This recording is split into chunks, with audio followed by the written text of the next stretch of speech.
Hi everyone, Janie here. Welcome back to my garden. I am in my backyard on the side of my house. This is the south facing side of my house, and you can see I have this beautiful Barbara Karst bougainvillea. And I wanted to do a video today on how I deal with bougainvillea. Everybody talks about what an easy plant it is and, no fuss and drought resistant and all that kind of stuff. I don't find that to be true. I think bougainvillea is actually a little bit more difficult than people give it credit for, just simply because it's a bit finicky, and if you do the wrong thing, it will let you know right away. Now, first off, pronunciation.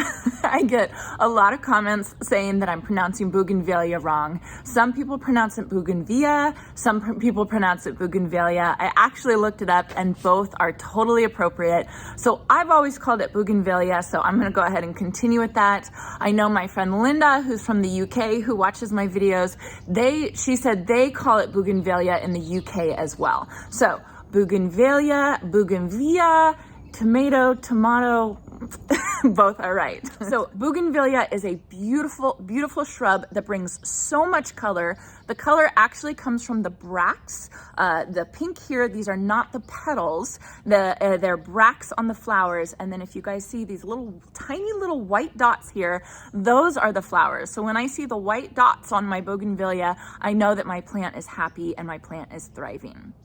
Bougainvillea are perennials in zones 10 through 11. They thrive in those zones, and they will survive in my zone, zone 9, but you do have to give it a little bit of care and a little bit of attention, especially over the cold winters, because it doesn't like cold. If you live in a colder zone than I do, zone 9, you can always use bougainvillea as an annual. So bougainvillea as a shrub, whenever you read about it online or in books, it always talks about what an easy, no fuss shrub it is. And I have to say, I don't agree with that. I think bougainvillea is kind of a tough plant to deal with, simply because if you give it the wrong thing, if you give it what it doesn't want, it will tell you immediately. It's definitely a drama queen type of plant. And I think probably the most important factor for bougainvillea care is water.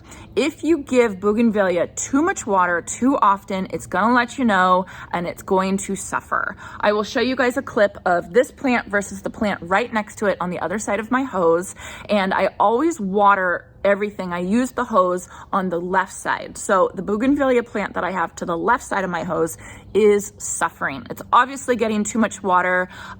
It's stressed out, it's getting pests, and it's nowhere near flowering as much as this one on the right side of my hose. So I think that's just the perfect example that if you overwater a bougainvillea, it is not gonna be happy. I always like to tell the story of a couple houses ago that we lived in. I had no idea about gardening, but I knew I wanted some bougainvillea in my yard. So I had a north-facing fence, and obviously north-facing you get the least amount of sun.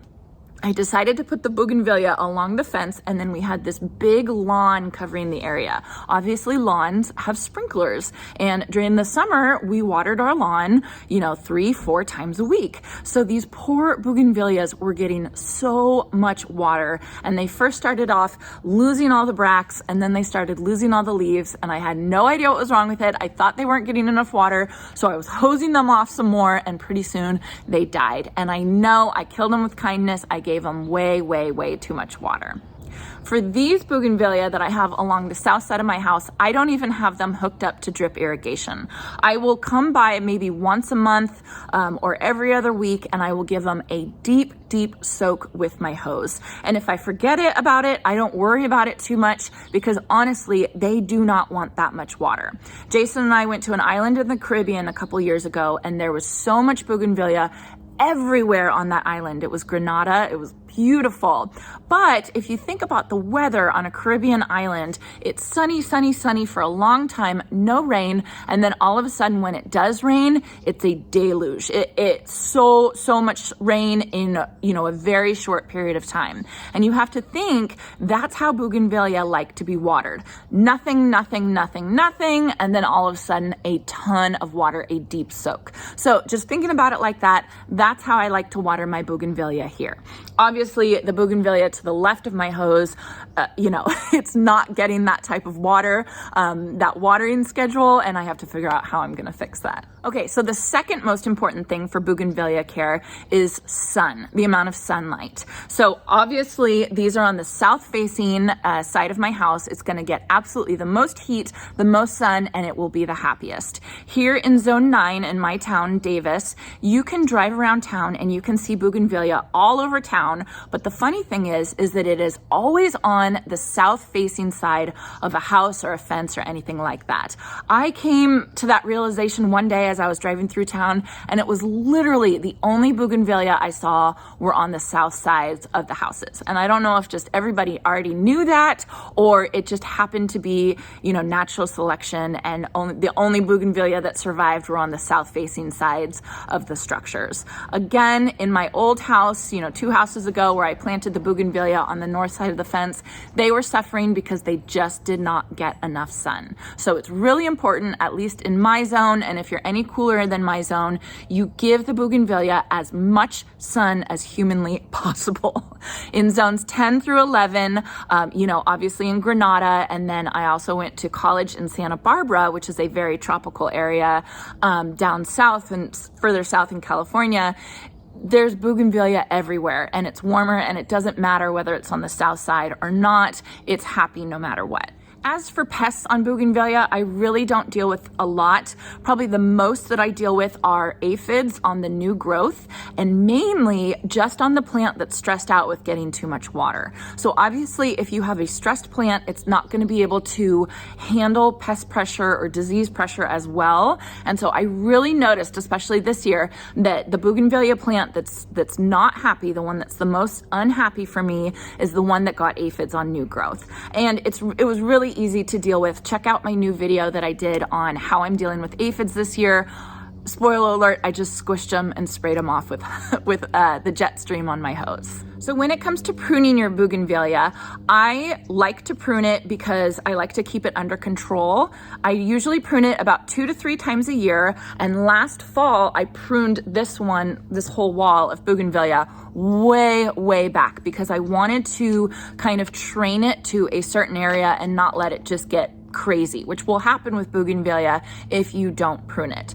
So I like to prune mine 2 to 3 times a year. That's the recommendation for it. The other thing you have to think of for bougainvillea is it really responds well when you pinch the tips off of the new growth, because that will allow for the flowering all along the vine rather than just at the tips. So if you have a bougainvillea that's only flowering at the very ends, then just kind of pinch just the new growth off every so often, and that will cue the plant to start flowering along the whole vine. So what I'll do is that I'll just go through and I'll come and I'll just pinch a little bit of the bougainvillea new growth off, and then that'll allow flowering all along the vine. Let me show you. There you go, flowering all along the vine. So fertilizing is probably the most confusing thing, I think, when it comes to bougainvillea. I know how much water to give it, I know how much sun to give it, I know how to prune it, I don't quite know how to fertilize it.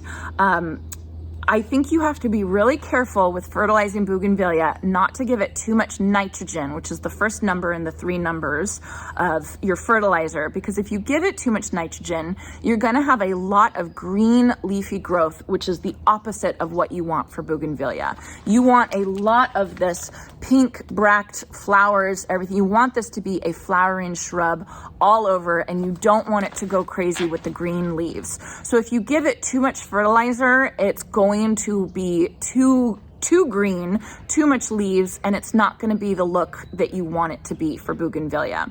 So I've seen a couple different recommendations, ranging anywhere from don't even fertilize it, it doesn't need any fertilizing, to go ahead and fertilize it twice a year with just an all-purpose fertilizer, to fertilizing it with a hibiscus or palm food fertilizer and doing that every 2 to 3 weeks. So last year I tried the all-purpose fertilizer 2 times a year, and it was fine. I had beautiful blooms.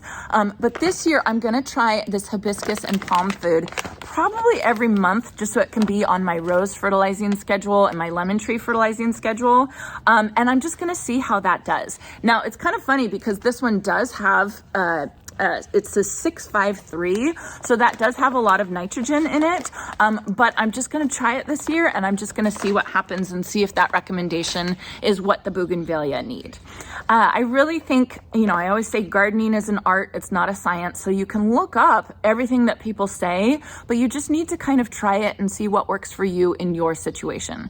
My Zone 9B bougainvillea are gonna act differently than the bougainvillea in Granada, and so it's gonna need different requirements for water and nutrients and sun and all that kind of stuff. If you guys are planning to purchase bougainvillea and plant it, I think it's really important to know that bougainvillea can get transplant shock very, very, very badly. Pretty much every bougainvillea that I've planted has gone through some type of transplant shock where it's lost half of its leaves and it hasn't bloomed for a while.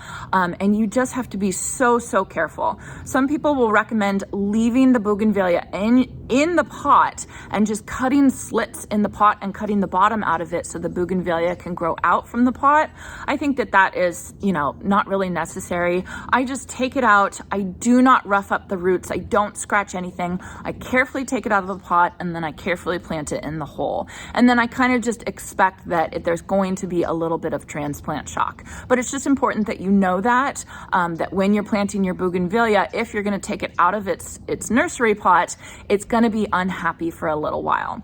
I'll show you guys a Purple Queen bougainvillea standard that I got last year, and same thing happened. I took it out of its pot, I planted it, and it immediately dropped all its beautiful bracts, its color, but then it came right back, no big deal. So the other thing you have to think about for bougainvillea is temperature. Bougainvillea likes zones 10 through 11. It does not like frost. Here in zone 9, we do get, you know, a couple days of frost throughout the year, and the bougainvillea are not happy with it. You know, you really have to protect it from frost in any way that you can. And it's pretty funny the ways that people, at least around here, have come up with dealing with protecting their bougainvillea from frost. What I do over here is I will actually take a blanket and I will wrap it around specifically the bottom area of it, and you know, I'll have towels or sheets or anything like that, or harvest guard that's protecting it. I've talked to a lot of people and they actually take old-fashioned Christmas lights and they plug it in and they wrap it around their bougainvillea, and the warmth from the old-fashioned Christmas lights keeps the bougainvillea warm enough on those frosty nights. My Purple Queen standard that I have in a pot, it really suffered this season. We had a pretty significant frost just a couple days before our last frost date. I covered it with harvest guard, but it was just too cold for it being in a pot, and it actually ended up, it was looking really good, and then it actually ended up losing all its leaves. So I will show you guys that before this video is over so you can see what it looks like now. It's starting to grow its leaves back. It's totally alive. It's just, it's being a drama queen and it's telling me it got too cold. So let me show you my Purple Queen bougainvillea. Okay, so this is my Purple Queen bougainvillea in front of my greenhouse right here in the pot. And I will show you guys a picture of what it's supposed to look like. It has this beautiful like neon purple color. It's absolutely gorgeous. But about a month ago, we had this pretty shocking frost 4 days before our last frost date. And this guy, it really, really suffered. Like I said, I covered it with harvest guard, but it still got too cold since it was in the pot. And it just lost all of its leaves. It just was not happy. But you can see it is definitely growing back now at this time. The leaves are growing back. And one good way to know whether your bougainvillea has like succumbed to the cold or whatever is that you can just go through and you can scratch the brown stem, and if there's green underneath it, you guys probably can't see that, but if there's green underneath it, then you know there's life in this plant, and just leave it. Just give it some time to recover. If you guys can see, let me see if I can zoom in. You guys can see down here, there's actually some bracts that are coming, and I'm gonna start getting color soon. And this plant really looked like it was dead after that frost. So with bougainvillea, like they say, just leave it, give it some time to recover. It is so finicky and it's such a drama queen, but if you just give it some time to recover, it probably will. Okay, you guys, so that is it for my bougainvillea video. I hope you guys enjoyed that. I do not pretend to be an expert on bougainvillea. I actually think it's a really tough plant, but when you get it to thrive, it's so beautiful and it is so worth it. And I can't wait till this south facing part of my house is covered in those beautiful bougainvillea blooms.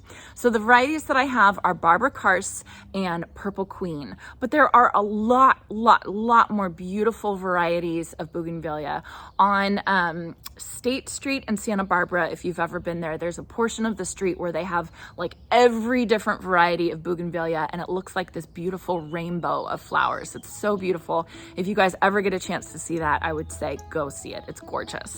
So I hope you guys enjoyed this. If you have any questions, I will try and answer them. Leave it in the comment section below. If you guys did enjoy this, please consider subscribing, and I hope you all have a chance to get into your garden today.